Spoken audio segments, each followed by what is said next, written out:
ये देखिए, ये एक हम लोग का क्वेश्चन दिया हुआ है। तरुण कैश बुक सोड a credit balance of rupees 40,500। हम लोग का जो तरुण का कैश बुक है वो क्रेडिट बैलेंस शो कर रहा है, मतलब कि बैंक में क्रेडिट बैलेंस शो कर रहा है।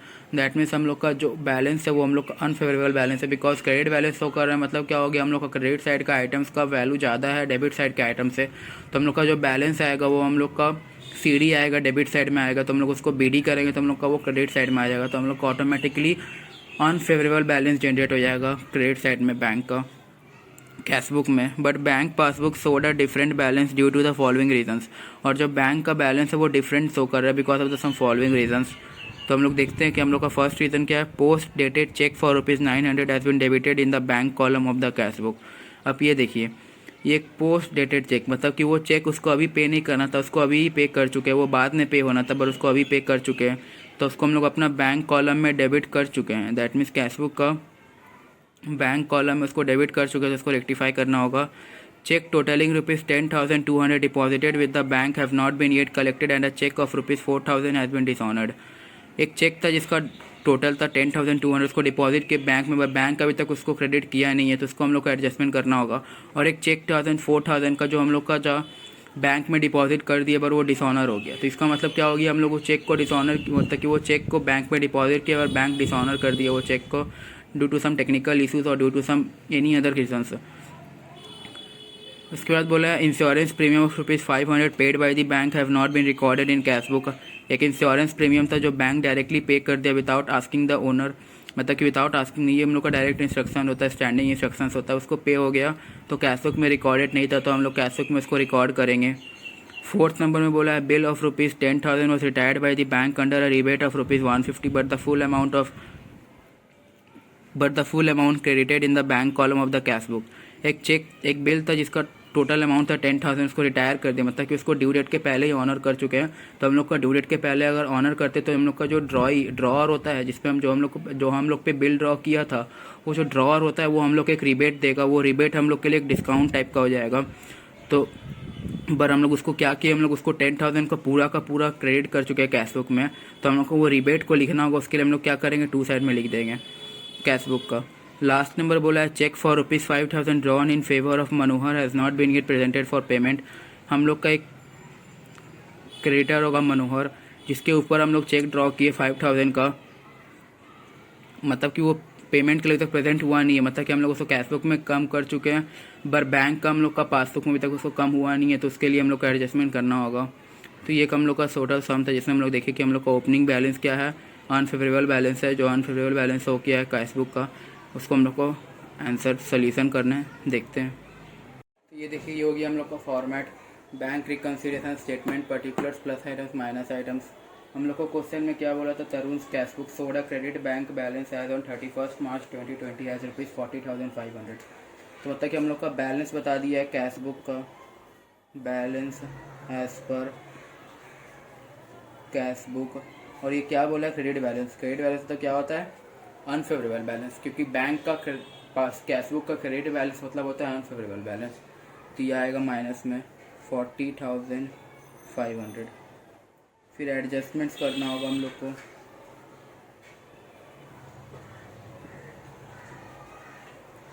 फर्स्ट एडजस्टमेंट हम लोग को बोला है post dated cheque for ₹900 has been debited in the bank column of the cash book. तो इसको लिखेंगे हम लोग post dated cheque debited in bank column of cash book. इसका मतलब क्या हुआ, हम लोग का एक पोस्ट डेटेड चेक, मतलब कि वो चेक जो अभी तक ऑनर होने का डेट आया नहीं है, पर वो चेक को हम लोग अभी रिकॉर्ड कर लिए कैश बुक का डेबिट साइड में, मतलब कि वो चेक को हम लोग अभी भी सोच लिए कि हम लोग उसको पेमेंट हो चुका है, हम लोग उसको रिसीव में लिख चुके हैं कैश बुक के टू साइड में।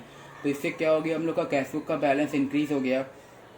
मेरे से हम लोग का बैंक पासबुक का बैलेंस वैसे का वैसे ही, बिकॉज वहाँ तो अभी तक पोस्ट डेटेड चेक है, वो तो अभी तक असली में तो हम लोग को मिला ही नहीं है पैसा, तो बैंक कैसे क्रेडिट कर देगा हम लोग को, बैंक को, हम लोग का अकाउंट को। तो मतलब क्या हो गया, हम लोग का बैंक का स्टेटमेंट हम लोग का वहीं का वहीं है, पर हम लोग को कैश बुक इंक्रीज हो गया, तो हम लोग को क्या करना होगा, कैश बुक कम कर देना होगा। 900 रुपीज़ हम लोग यहाँ पर कम कर देंगे। सेकेंड हम लोग को बोला गया कि cheque totalling ₹10,200 deposited with the bank but have not been yet collected. तो ये लिखेंगे cheque deposited but not yet collected by bank. मतलब कि 10,200 का चेक है जिसको हम लोग डिपॉजिट कर चुके हैं बट अभी तक वो कलेक्ट नहीं हुआ बैंक में।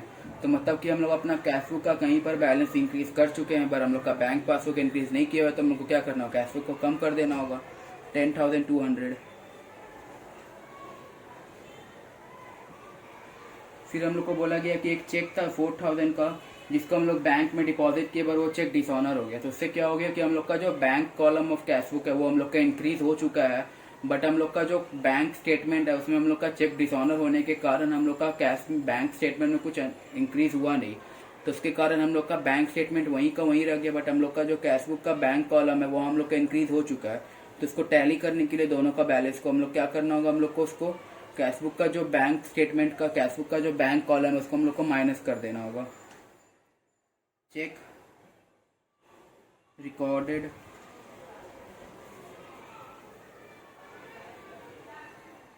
इन कैश बुक बट डिसऑनर्ड।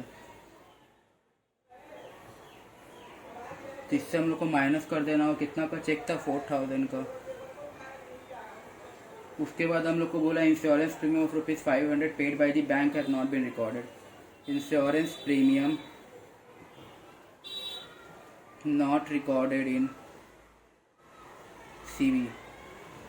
तो इससे क्या हो गया कि हम लोग का जो इंश्योरेंस प्रीमियम है वो बैंक स्टेटमेंट रिकॉर्ड नहीं किया, मतलब कि पास कैश बुक रिकॉर्ड नहीं किया है, तो हम लोग का बैंक स्टेटमेंट कम हो चुका है। कैश बुक हम लोग का इंक्रीज किया हुआ है, तो कैश बुक को हम लोग को क्या करना होगा, डिक्रीज कर देना होगा। कितना का इंश्योरेंस प्रीमियम 500 कम कर देना होगा। उसके बाद हम लोग का बोला गया कि bill for ₹10,000 was retired bye the bank under a rebate of ₹150 but the full amount credited in the bank column of the cash book. एक बिल था 10,000 का जिसको हम लोग एक अंडर रिबेट में रिटायर, मतलब कि हम लोग उसको ड्यू डेट के पहले ही रिटायर कर दिए हैं बैंक हम लोग का, तो हम लोग को एक रिबेट मिला 150 का जो हम लोग का बैंक स्टेटमेंट में रिकॉर्डेड है, बट हम लोग का कैश बुक में क्या किया, हम लोग कैश बुक में उसको क्रेडिट कर दिया पूरा 10,000 से। वहाँ हम लोग करना कितना चाहिए था, हम लोग का रिबेट कितना 150, हम लोग करना चाहिए था 9,850 क्रेडिट, बट हम लोग रिबेट बट हम लोग उसको पूरा डेबिट कर दिए, क्रेडिट कर दिए 10,000 से, तो हम लोग का 150 रुपीज एक्सेस क्रेडिटेड है। उसको टैली करने के लिए हम लोग 150 को डेबिट कर देंगे, मतलब कि हम लोग यहाँ पर इंक्रीज कर देंगे। तो यहाँ पर क्या करेंगे, rebate not recorded in cash book 150 increase कर देंगे। और लास्ट हम लोग को बोला गया था कि एक चेक था 5,000 का जो ड्रॉ किए थे फेवर ऑफ मनोहर, मतलब कि मनोहर के फेवर पे ड्रॉ किए थे, वो हम लोग का क्रेडिटर होगा, उसको हम लोग उसके फेवर पे ड्रॉ किए, बट हम लोग का वो पेमेंट अभी तक बैंक पेमेंट किया नहीं है। तो मतलब क्या हो गया, हम लोग का कैश बुक कम हो चुका है बट हम लोग का बैंक इंक्रीज किया हुआ है, तो हम लोग को टैली करने के लिए कैश बुक को इंक्रीज कर देना होगा। तो इसको लिखते हैं हम लोग check issued in favour of Manohar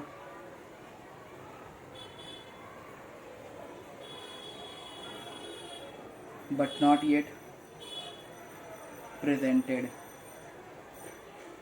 for payment। हम लोग को क्या करना होगा, कैश बुक का बैलेंस मतलब कि डीआर साइड को इंक्रीज कर देना होगा 5,000। टोटल ऐड करते हैं, ये देखिए हम लोग फिर से बता दे रहे हैं कि ये जो चेक था हम लोग उसको मनोहर के फेवर में ड्रॉ किए, तो हम लोग का मतलब क्या हो गया, हम लोग का कैश बुक डिक्रीज हो गया, बट हम लोग का वो पेमेंट वो अभी तक अनप्रेजेंटेड है, मतलब कि अभी तक पेमेंट हुआ नहीं है। तो हम लोग का बैंक कॉलम अभी तक मतलब कि वैसे का वैसे ही हम लोग का इंक्रीज है, हम लोग का वेरा हम लोग का कैश बुक डिक्रीज हो गया, तो हम लोग को कैश बुक और बैंक को टैली करने के लिए कैश बुक को इंक्रीज कर देना होगा। तो इसलिए यहाँ पर 5,000 इंक्रीज हो गया। अब हम लोग माइनस आइटम्स को टोटल ऐड करते हैं, तो ये हम लोग का आ जाएगा 40,500 प्लस 900 प्लस 10,200 प्लस 4,000 प्लस 500। तो ये आया हम लोग का 56,100 माइनस आइटम्स का टोटल, बट हम लोग का जो प्लस आइटम्स उसका टोटल आ रहा है 5,150। तो हम लोग का बैलेंस किधर आएगा, माइनस आइटम्स की तरफ, और हम लोग का क्या आएगा balance as per passbook, because opening balance cash book था, तो हम लोग का क्लोजिंग बैलेंस आएगा पासबुक। हम लोग का माइनस आइटम्स में आ रहा है, तो मतलब कि बैंक का पासबुक का भी अनफेवरेबल बैलेंस आ रहा है, मतलब कि क्या आ रहा है, ओवरड्राफ्ट आ रहा है, मतलब कि डेबिट बैलेंस आ रहा है, बिकॉज बैंक का पासबुक का अनफेवरेबल बैलेंस होता है डेबिट और क्रेडिट होता है फेवरेबल बैलेंस। तो ये हो जाएगा डेबिट और ये आएगा हम लोग का 5950। इसको चेक कर लेते हैं एक बार हम लोग, इसको हम लोग एक बार चेक कर लेते हैं। 56,100 को माइनस करते हैं 5150 से। यस, ये हम लोग का आ गया 5950, आप लोग देख सकते हैं 5950 हम लोग का आ गया। तो हम लोग क्या देखे शुरू से कि हम लोग का जो कैश बुक का बैलेंस था, हम लोग का कैश बुक का बैलेंस क्या था, अनफेवरेबल मतलब क्रेडिट बैलेंस था हम लोग का 40,500, जिसको हम लोग माइनस आइटम्स में रिकॉर्ड किए। यहाँ पर हम लोग रिकॉर्ड किए उसको, फिर हम लोग एडजस्टमेंट किए। पोस्ट डेटेड चेक को हम लोग डिपॉजिट, ये इंपॉर्टेंट ट्रांजेक्शन था, ये एक नया ट्रांजेक्शन आया था इसमें। ये पोस्ट डेटेड चेक को हम लोग डेबिट कर दिए bank column of cash book, मतलब कि वो चेक जिसको भी हम लोग का पेमेंट होने वाला है कुछ दिन बाद हम लोग को रिसीव होने वाला है, बट हम लोग उसको अभी ही रिसीव कर चुके हैं कैश बुक में। मतलब कि हम लोग कैश बुक कहीं हद तक हम लोग का इंक्रीज हो गया, बट हम लोग का जो बैंक स्टेटमेंट है वो अभी तक इंक्रीज नहीं किया हुआ है, बिकॉज हम लोग का पेमेंट तो हुआ ही नहीं है अभी तक। तो हम लोग को कैश बुक में इंक्रीज हो चुका है बट बैंक में इंक्रीज नहीं हुआ है। टैली करने के लिए क्या करना होगा, कैश बुक को कम कर देना होगा। कैश बुक को कम कर दे 900। सेकेंड हम लोग का सेकेंड वही as usual, cheque deposited but not yet collected by bank, मतलब कि हम लोग चेक डिपॉजिट के बाद बैंक पे तक कलेक्ट नहीं किया, मतलब कि हम लोग का कैश बुक का बैलेंस इंक्रीज है और बैंक का बैलेंस इंक्रीज नहीं हुआ है। तो हम लोग को बैंक का बैलेंस को टैली करने के लिए कैश बुक से तो कैश बुक को कम कर देना होगा, कम कर दिए। उसके बाद हम लोग का cheque recorded in cash book but dishonour, मतलब कि हम लोग का कैश बुक में चेक रिकॉर्डेड है बट हम लोग उसको डिसऑनर हो गया। मतलब कि हम लोग का क्या हो गया कि हम लोग का जो बैंक स्टेटमेंट है उसमें पेमेंट हुआ नहीं, तो हम लोग का बैंक स्टेटमेंट इंक्रीज नहीं हुआ। वैसे हम लोग का जो कैश बुक का बैलेंस है वो इंक्रीज हो चुका है, बिकॉज वो हम लोग रिकॉर्ड कर चुके हैं कैश बुक में। तो हम लोग को टैली करने के लिए कैश बुक को कम कर देना होगा। ये हो गया 4000 कम कर दिए। इसके बाद हम लोग को बोला गया इंश्योरेंस प्रीमियम। थर्ड आइटम हम लोग को बोला गया insurance premium not recorded in cash book, मतलब कि इंश्योरेंस प्रीमियम जो है वो हम लोग का स्टैंडिंग इंस्ट्रक्शन से पे हो गया बट उसको रिकॉर्ड नहीं किया कैश बुक में। तो हम लोग का बैंक कम हो चुका है, कैश बुक हम लोग का इंक्रीज किया हुआ है, तो कैश बुक को कम कर देंगे। ये देखिए कम कर दी 500। उसके बाद हम लोग का रिबेट था जो not recorded in cash book, मतलब कि हम लोग का एक बिल था जिसको हम लोग रिटायर किए within the before the due date, मतलब कि हम लोग ड्यू डेट के पहले ही इसको ऑनर कर दिए। तो उसके कारण हम लोग का जो ड्रॉर था हम लोग पे जो हम लोग को बिल ड्रॉ किया था हम लोग के ऊपर, वो हम लोग को रिबेट अलाउ किया 150 का, उसको हम लोग कैश बुक में रिकॉर्ड नहीं किया। तो कैश बुक में उसको रिकॉर्ड करने के लिए हम लोग उसको इंक्रीज कर दिया cash book 150। Check issued in favour of Manohar but not yet presented for payment, हम लोग एक चेक इशू किए थे मनोहर के फेवर में बट अभी तक वो प्रेजेंट नहीं हुआ पेमेंट के लिए। तो हम लोग का मतलब कि cash book increase, cash book हम लोग का डिक्रीज हो चुका है बट हम लोग का बैंक पासबुक अभी तक पेमेंट किया है तो इंक्रीज है। टैली करने के लिए कैश बुक को भी इंक्रीज कर दिया। ये हो गया 5000। माइनस आइटम्स को ऐड किए 56,100, प्लस आइटम्स को ऐड किए 5150। क्योंकि ये माइनस आइटम्स इंक्रीज है तो यहाँ पर आएगा बैलेंस, और ये बैलेंस क्यों कहाँ आएगा, पासबुक, बिकॉज हम लोग ओपनिंग बैलेंस कैश बुक था तो क्लोजिंग बैलेंस पासबुक। और ये क्योंकि माइनस आइटम्स में आया तो मतलब कि अनफेवरेबल बैलेंस है, ओवरड्राफ्ट बैलेंस है, और पासबुक का ओवरड्राफ्ट बैलेंस होता है हम लोग का डेबिट बैलेंस। तो ये आ गया डी। तो ये हो गया हम लोग का कंप्लीट सम।